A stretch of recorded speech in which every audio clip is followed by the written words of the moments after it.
El hombre en las cavernas y a lo largo de su historia fue deidificando diferentes cosas.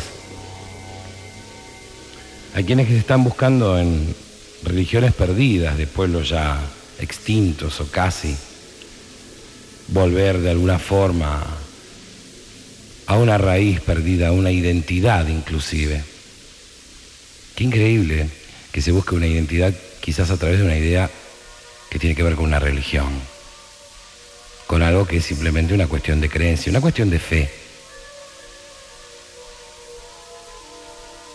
Me llama poderosamente la atención.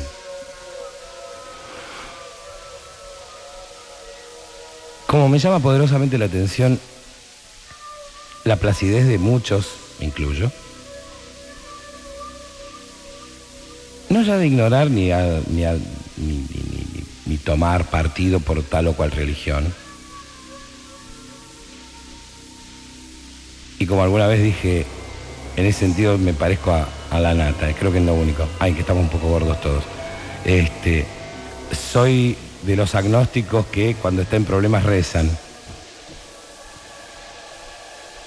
Agnóstico, una palabra que suena fantástica y que de repente viene muy bien. El día que me estoy por morir digo, creo y ya está. Mirá si me lo voy a perder. Por ahí existe, ¿me lo voy a perder? Estás loco vos, y total.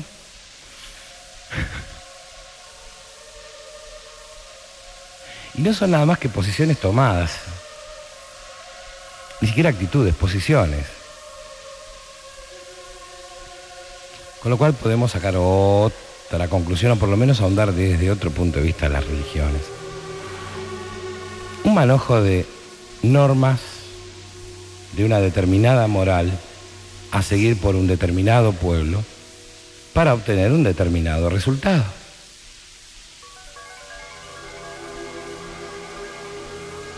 Y se parece bastante a un plan económico, que tampoco está muy lejos de la realidad. Porque si vamos al caso, me parece que los monjes, desde tiempos inmemoriales, entiéndase, aquellos que eran depositarios de los secretos de la determinada religión que defendían y que pregonaban, eran también una especie así como de ministros. De hecho, se los llama ministros a muchos. Ministro de tal fe o de tal religión, ¿o me equivoco? Siempre cerca del poder. Contaba Ramiro Rodríguez Pardo, cocinero maravilloso si lo hay, el eterno compañero en su momento del Gato Dumas. Dios, qué placer era ver cocinar a esos tipos y sobre todo verlos tomar. Cero de Benito Ramiro, y adentro. Contaba que venía de una familia tradicionalmente española, que tenía una cantidad de hijos y que los primeros 3 ya tenían un destino determinado. Uno iba a ser militar, el otro iba a ser legalista, abogado, y el otro iba a la religión. ¿Por qué? El poder hay que mantenerlo por las 3 armas que se tienen en la mano. Entiéndase la fe, que es la creencia de los pueblos. Entiéndase las armas, que sirven bárbaro para controlar a los pueblos. Y entiéndase las leyes que dirigen a los pueblos en definitiva. Y que siempre están cuando fallan las otras. O cuando la gente ya no cree en las otras.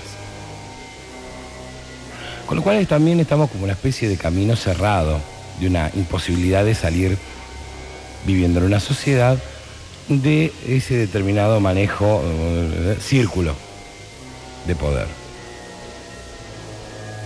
Estamos desesperados y recabamos o vamos a buscar abrevar en las fuentes de la religión, no importa cuál sea, porque por ahí naciste dentro de la católica, apostólica, romana, pero mañana te cambiaste y te hiciste budista porque son mucho más piolas, prendemos a Homero y la pasamos fenómeno, y no estoy defenestrando a nadie, digo simplemente, pero ahora me hice Hare Krishna, no quiero matar a los animales, Hare Krishna Krishna, y como arroz integral el resto de mi vida hervido y frío, y ya que está de paso, pero después me hice evangelista porque, ¿sabes qué pasa? Me cansé, loco, quería comer un churrasco, y bueno, y ahí volvimos otra vez a la misma historia, y seguimos dando vueltas y vueltas y vueltas, y al final terminé haciendo un banda y lo que venga, no importa. Y un día decir, creo en mí. No, falta para eso. Todavía no, momento. salís de la religión no te dio nada absolutamente, de repente las armas uno confía porque son uniformados, porque son ordenados, se levantan temprano a las 6 de la mañana, eso era el pensamiento acá, hasta el año 78, hasta el año 76, te lo puedo garantizar. A este país le hace falta orden y mano dura, y todavía hay gente que lo sigue diciendo. Los milicos cuando hacen algo dicen se hace, no importa, y bueno, y hacen unas cosas terribles. Me remito a la estación de Retiro, es un cuartel.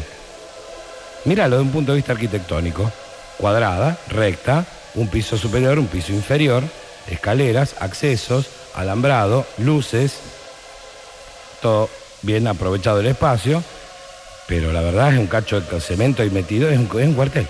¿O me equivoco? Ah, bueno, gracias. Tiene la forma, esa es su forma. No puede ser de otra forma. Es pensamiento castrense, para llamarlo de alguna forma. Cuando fallan estos buenos muchachos, que al final descubrís que son seres humanos también como todo el mundo, como descubrieron acá y que se mandaron una flor de cagadas, terminan siendo, nos vamos, hay que defender el imperio de la ley, confiemos en nuestros gobernantes y después te das cuenta que son toda una manga de jodones bárbaros. Que hay uno que por ahí estaba y dijo, che, los invito a mi despedida de soltero, vamos todos a Alaska. No se rían porque pasó, es verdad, no se olviden, pasó. Hubo un ñato que, funcionario gubernamental, elegido por María Julia, que el pibe cuando hizo su despedida de soltero invitó a todo el mundo a Alaska. Y el souvenir eran pepitas de oro, de Alaska. Esas cosas no hay que olvidar, por más ridículas que suenen. Lo ridículo es saber que uno los permite, pero sigamos dando vueltas. Entonces te encontrás que ni con la ley, ni con la espada, ni con la religión estás muy bien. ¿Por dónde diablos vas a derivar?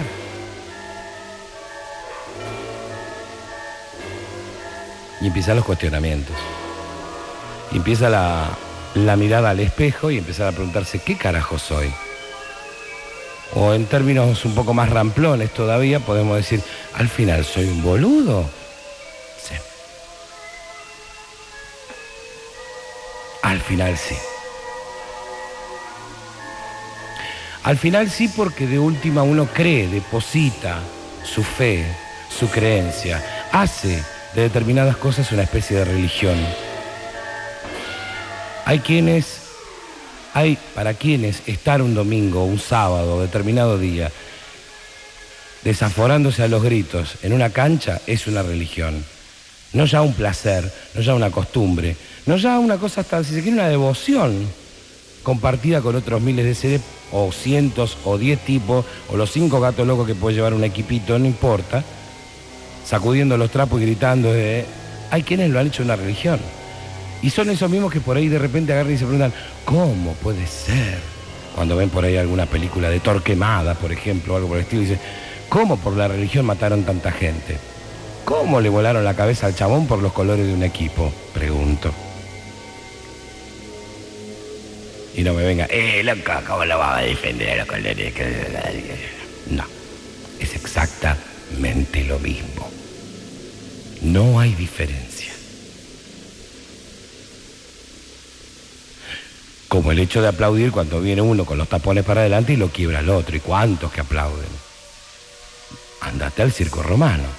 Suelten a los cristianos, suelten a los leones. Los cristianos se morfaron 3 leones, pero al final ganaron los leones. Y aplaudían. La cuna de la civilización occidental se divertía de esa forma. ¿Por qué? Y bueno, porque con algo hay que reírse, che. No estaba petardos todavía.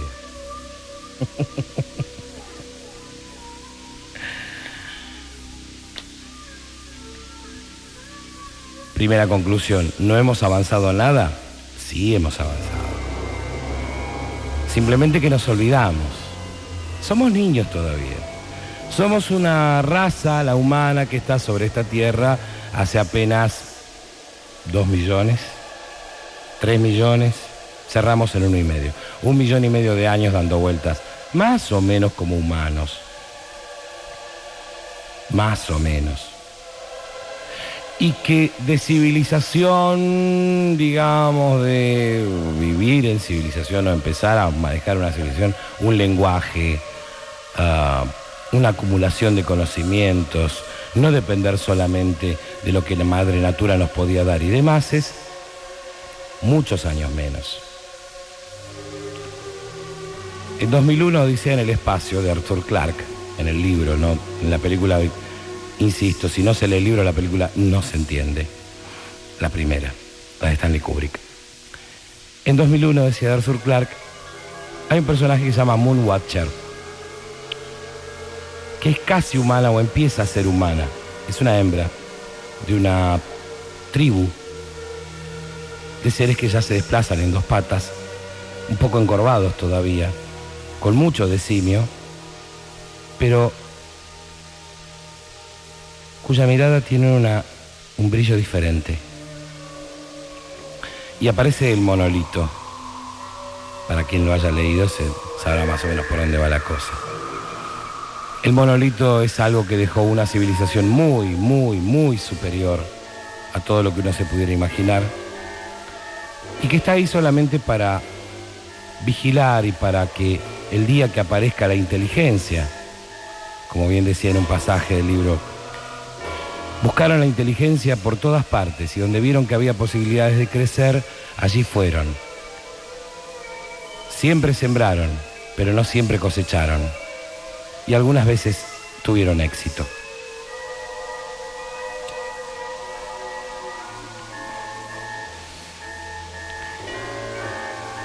Moonwatcher, a mitad de camino entre un simio y un ser humano, tenía una inteligencia un poco superior y se disputaban con otra tribu, los suyos y los demás se disputaban una poza de agua. Se morían de hambre porque solamente se alimentaban de bayas y de raíces y en plena época de sequía no tenían absolutamente nada que comer. La mortandad era altísima. El monolito estaba ahí presente y en un momento Moonwatcher, se llama así porque miraba siempre a la luna, mirando al monolito en este caso, tiene el primer destello de inteligencia humana. Peleándose con los de la otra tribu, en un momento toma un hueso y se lo arroja a uno de sus contrincantes, matándolo en el acto. Era la primera vez que esta raza nueva, que recién estaba poblando la tierra, veía lo que era la muerte. Y de alguna forma empezaba la guerra. La guerra por la supervivencia, en este caso. Por la posesión de un charco de agua. Pero que lo necesitaban como se necesita el agua cuando está la sequía. Acto seguido, otro de la tribu de Moonwatcher tomó otro hueso y le pegó al primer animal que pasó cerca. Y decidieron probar su carne y nunca más volvieron a pasar hambre. Al final del día, la tribu de Moonwatcher ya no necesitaba ni de bayas, ni de raíces, ni del clima para poder sobrevivir. Ya podían sobrevivir por sí solos, a costa de la sangre de otros. Pero habían empezado el camino, entre comillas, de la civilización o del desarrollo. Duro, quizás el concepto de Clarke para decir cómo empezamos los humanos. No me extrañaría que haya sido así, que el primer descubrimiento haya pasado por el derramamiento de sangre, haya pasado por un crimen, si se quiere. Justificado o no, no dejaba de ser un crimen. Unos pasaban hambre y tenían que pelear con otros, que eran quizás más numerosos.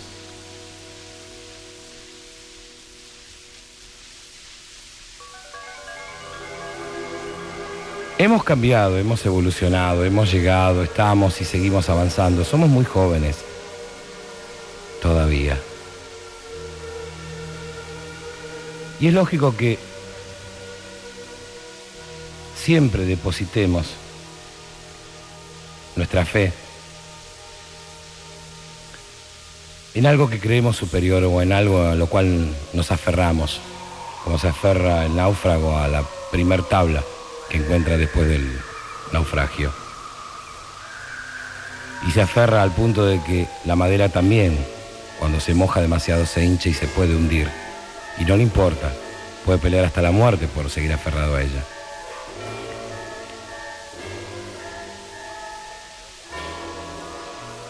Buscamos. Creemos en las leyes y cuando descreemos de ellas, creemos en el imperio de la fuerza y de las armas. Y cuando descreemos de ellas, buscamos en la religión. Y cuando descreemos de ellas, buscamos en la filosofía. Y en la filosofía no es nada más que un manojo de pensamientos hechos por seres humanos, tan humanos como nosotros. Y volvemos al mismo círculo y seguimos dando vueltas en esa calecita.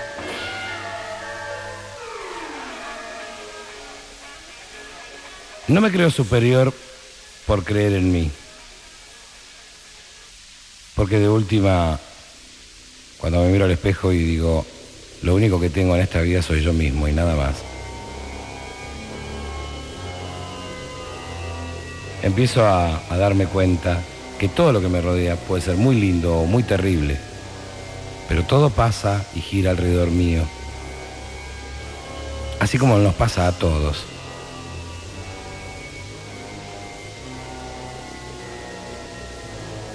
¿Será que todavía no creemos en nosotros mismos? Porque todavía somos bebés, que vamos gateando en forma insegura y metiendo también los dedos en el enchufe. Y aprendiendo del dolor, aprendiendo de los golpes, y por ahí no valorando tanto las pequeñas alegrías. Pero es lo que nos toca. Y es lo que somos. Estamos creciendo. El problema de cuando queremos crecer rápido es que nos perdemos ciertas cosas en el camino. Quizás sea uno de los errores que solemos cometer. Pero es eso. Quizás. Nada más que quizás.